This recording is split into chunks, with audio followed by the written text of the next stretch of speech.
না, এতদিন আক্ষেপ হয় না, আজকে একটু হালকা আক্ষেপ হয়েছিল একটু, তা ওই যে বউয়ের কারণে, বউ হয়তো একটু গালি দিবে এটাই আর কি।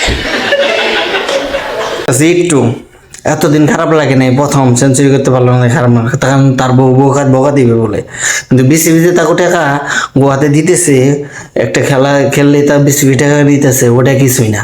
কিন্তু তার বউ বকবে দেখে তার খারাপ লাগতেছে। এই যে এই 18 কোটি মানুষ ইমোশনাল না খেলে, এটা কিচ্ছু না। তার বউ বকবে দেখে তার খারাপ লাগতেছে। এই হলো আমার বাংলাদেশি টিমের খেলোয়াড়দের মানে মন্তব্য আর কি, কথা সাংবাদিকের সামনে।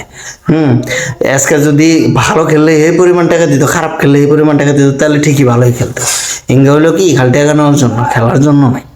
ঠিক আছে, এই হলো আমাদের মুমিনুলের অবস্থা। তার বউ বকবে দেখে তার ভয় করতেছে এখন, অথচ জনগণের টাকা নিতেছে, বিসিবি টাকা নিতে, ওটা কোনো খারাপ লাগতেছে না। 18 কোটি মানুষের স্বপ্ন ভাঙতেছে, ওটা কিচ্ছুই না, তার বউ বকবে।